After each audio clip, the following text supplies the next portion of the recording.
Right. అందరికీ నమస్తే. ఆంధ్రప్రదేశ్ రాష్ట్రానికి సంబంధించినటువంటి మాజీ మంత్రులు ఎవరైతే ఉన్నారో వాళ్ళందరికీ జైలు గండం అయితే ఒకటుందనే మనం చెప్పాలి. ఎందుకనంటే ఆహ్, అప్పట్లో ఉన్నటువంటి మంత్రులకే కాదు, అప్పుడున్నటువంటి సీఎం కూడా జైలు నుండి వచ్చిన వ్యక్తి. సో, సీఎంతో పాటు మంత్రులుగా ఉన్నటువంటి వాళ్ళకి, ఎమ్మెల్యేగా ఉన్నటువంటి వాళ్ళకి చాలామంది క్యాడర్ కూడా ఈ గండం అనేది అలాగా కంటిన్యూ అవుతున్నట్టుగానే మనం భావించాలి. ఎందుకనంటే నిన్న మొన్నటి వరకు వంశీ గారి గురించి మాట్లాడుకున్నాము. ఆ తర్వాత కొడాలి నాని గారు కూడా అలాంటి పరిస్థితి ఉంటది. ఆల్రెడీ కొడాలి నాని గారికి అరెస్ట్ చేసే అవకాశం ఉందనే అంశం గురించి కూడా చాలా సార్లు డిస్కస్ చేసుకున్నాం. తర్వాత తెర మీదకొచ్చిన అంశం ఏదైతే ఉంది అనంటే వైద్య శాఖ మంత్రిగా ఉన్నటువంటి విడుదల రజనీ గారి తర్వాత అరెస్ట్ విషయంలో వచ్చింది. ఎందుకనంటే సో, విడుదల రజనీ గారు మంత్రిగా ఉన్న సమయంలో అక్కడ ఆ ప్రాంతానికి సంబంధించినటువంటి ఒక క్రషర్ యజమానిని బెదిరించి 2,10,00,000 వసూలు చేశారని. ఎందుకు అనంటే అతను ఎవరైతే వైఎస్ఆర్‌సీపీకి సంబంధించినటువంటి నాయకుల మాట వినట్లేదు, రజనీ గారికి చెప్పినట్టుగా ఆయన పనిచేయట్లేదని చెప్పి అక్కడ ఉన్నటువంటి ఎవరైతే జోస్వా గారు ఐపీఎస్ అధికారి ఉన్నారో, ఆ అధికారిని వినియోగించుకుంటూ వాళ్ళ మీద కంప్లెయింట్ చేయాలి అని చెప్పి అధికారి గారికే ఈమె విన్నవించుకుంటున్నట్టు తెలుస్తా ఉంది. అయితే ఆ విచారణలో ఆయన జోషువా గారు కూడా చెప్పిన అంశం ఏముంది అనంటే, ఆమె ఇచ్చినటువంటి ఏదైతే కంప్లెయింట్ ఉందో, ఆ కంప్లెయింట్ కాపీ మిస్ అయింది అనే అంశాన్ని ఆయన ప్రస్తావించారు. సో, టోటల్‌గా అక్కడ జరుగుతున్నది ఏందంటే, వాళ్ళని టార్గెట్ చేసి సో, ఎవరైతే ఆ క్రషర్‌కి సంబంధించినటువంటి ఓనర్స్ ఉన్నారో, వాళ్ళని టార్గెట్ చేసి, వాళ్ళని బెదిరించి, భయభ్రాంతులకు గురి చేసి, వాళ్ళ మీద ఏంటంటే సంబంధం లేకుండా, దానికి క్రషర్‌కి సంబంధించినటువంటి చాలా ఆరోపణలు వాళ్ళ మీద క్రియేట్ చేసి, వాళ్ళకింత చలానాలు కట్టాలి, ఇన్ని కోట్లు కట్టాలని చెప్పి, సుమారుగా ఒక 10,00,00,000 వాళ్ళు పెనాల్టీ కట్టేలాగా ఒకటి క్రియేట్ చేసి వాళ్ళకి పంపించడం జరిగింది. సో, దాని నుంచి తప్పించుకోవాలి. అంటే ఈ 10,00,00,000 కట్టడం బట్టే వీళ్ళకి ఒక కోటో, 2 కోట్లు ఇస్తే ఈజీ అయిపోతది. నాకు ఈ సమస్య ఉండదు అనే విధంగా ఆయన్ని ప్రేరేపించి ఆయన దగ్గర నుంచి రూ. 2,20,00,000 వీళ్ళు వసూలు చేసినట్టుగా ఒక అభియోగం ఉంది. ఆ విషయంలో ఆ క్రషర్‌కి సంబంధించినటువంటి మేనేజ్మెంట్ పీపుల్ కూడా ఈ విషయాన్ని ప్రస్తావించడం జరిగింది. ఎందుకంటే వాళ్ళు కూడా ఒక వీడియో రిలీజ్ చేశారు. ఆ వీడియోలో కూడా ఈ అంశం క్లియర్‌గా ఉంది. సో, ఇదే దారిలోన ఆ తర్వాత ఎవరైతే మన రోజా గారు ఉన్నారో, రోజా గారు కూడా ఈ అంశంలో ఉన్నారు. సో, రోజా గారు ఆడదాం ఆంధ్ర అనే ఒక దాంట్లో సుమారుగా ఒక 100,00,00,000 నుంచి 119,00,00,000 వరకు స్కామ్ ఏదో చేశారు. పర్టిక్యులర్‌గా యూత్‌ని టార్గెట్ చేసి ఎలక్షన్‌లకు ఒక 6 నెలల ముందు ఈ ఆడదాం ఆంధ్ర అనే ఒక కాన్సెప్ట్‌ని తీసుకొచ్చారు. సో, ఈ కాన్సెప్ట్ ద్వారా సుమారుగా ఒక 100-119,00,00,000 స్కామ్ చేశారు. ఎందుకంటే వాళ్ళకి ఇచ్చినటువంటి బట్టల విషయంలో గాని, వాళ్ళకి ఇచ్చినటువంటి కిట్‌ల విషయంలో గాని, ఆ ప్రోగ్రామ్ కండక్ట్ చేయడానికి అయినటువంటి ఖర్చు విషయంలో గాని, ఇలా రకరకాలు విధంగా సో, వాళ్ళు వాడుకున్నారని చెప్పి, వాళ్ళు మాత్రం బిల్లులో ప్రతి ఒక్కటి ఇంతింత పెట్టామని చెప్పి బిల్లులు సబ్మిట్ చేసి, అక్కడ ప్రాక్టికల్‌గా చూస్తే అవేం లేవు అని చెప్పి దాని మీద కూడా ఒక రకంగా ఇంటెలిజెన్స్ టీమ్ పనిచేస్తా ఉంది. సో, ఏదైతే ఇక్కడ ఏసీబీ అధికారులు పనిచేస్తున్నారో, ఎవరైతే విడుదల రజనీ గారికి సంబంధించిన విషయంలో, అక్కడ ఆర్‌కే రోజా గారికి సంబంధించిన విషయంలో సిట్ అధికారులు పనిచేస్తా ఉన్నారు. సో, విడుదల రజనీ గారి విషయంలో కూడా సిట్ అధికారులు ఒక విచారణ జరిపిన తర్వాతే ఏసీబీ అధికారులు ఎంటర్ అయ్యారన్నమాట. సో, ఆ తర్వాత ఎవరైతే ఉన్నారో అనంటే మళ్ళీ రామచందర్ రెడ్డి దగ్గరికొచ్చింది. పెద్దిరెడ్డి రామచందర్ రెడ్డి గారికి లేనటువంటి అభియోగాలు లేవు ఆయన మీద.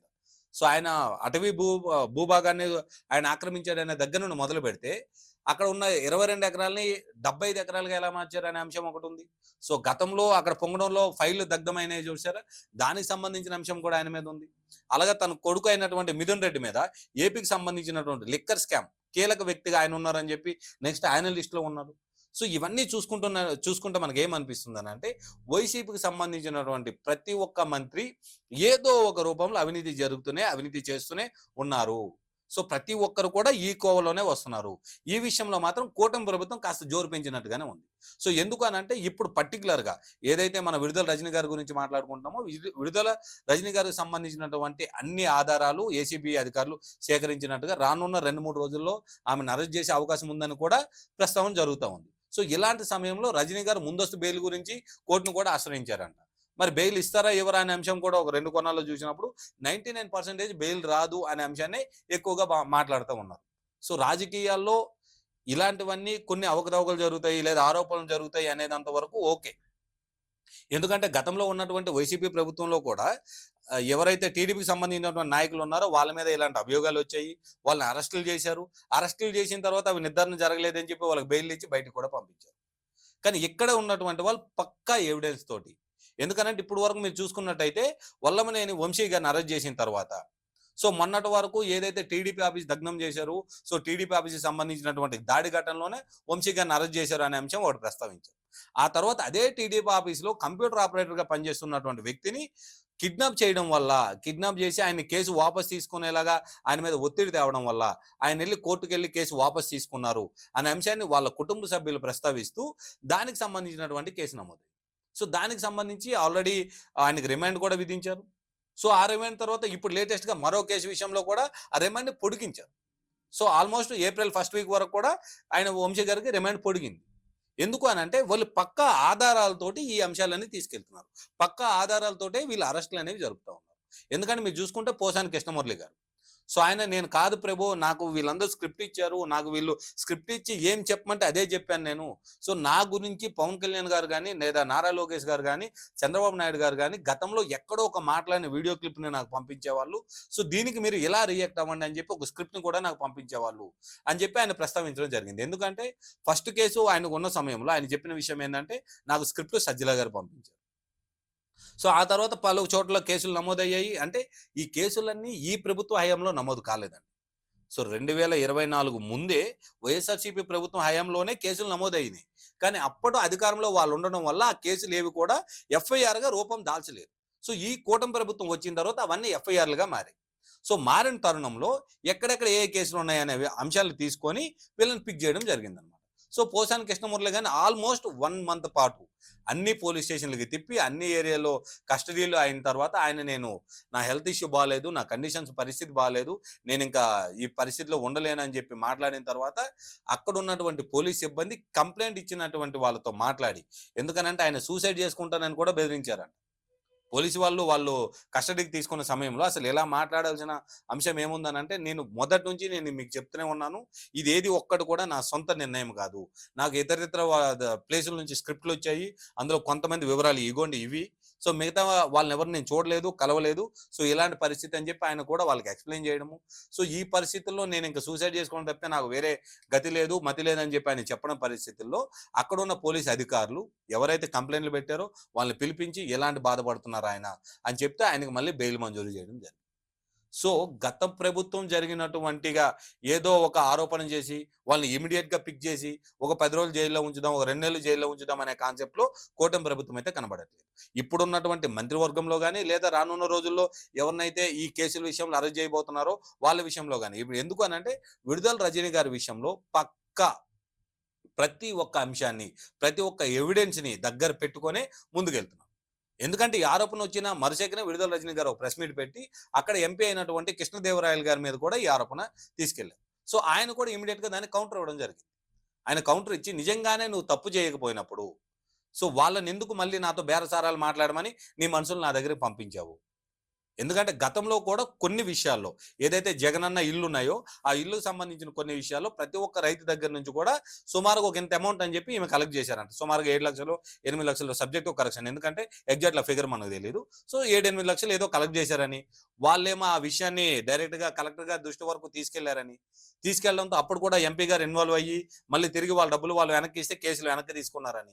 సో ఇలాంటి ఆరోపణలు జరిగినప్పుడు శ్రీకృష్ణదేవరాయలు గారు కూడా ఇదే అంశాన్ని ఈమె ప్రస్తావించారంట. వాళ్ళు ఇచ్చిన 2,20,00,000 ఏమున్నాయి మేము వెనక్కి ఇచ్చేస్తాము, ఆ కేసుని వెనక్కి తీసుకోమనండి అని చెప్పారు. సో ఈ అంశాన్ని కూడా ఆయన ప్రస్తావించడం జరిగిందన్నమాట. సో అంటే ఇక్కడ పక్కా ఆ టైంలో అది జరిగింది. సో పక్కా ఎవిడెన్స్లతోనే ఇప్పుడు ఏసీబీ అధికారులు కానీ కూటమి ప్రభుత్వ నాయకులు కానీ అందరూ పక్కా ఎవిడెన్స్తోనే వాళ్ళ మీద కంప్లైంట్ అనేవి రేజ్ చేయడం జరుగుతూ ఉంది. సో సిట్ అధికారులు ప్రస్తావించింది కూడా అదే అంశము, ఏసీబీ అధికారులు కూడా ప్రస్తావిస్తుంది అదే అంశం.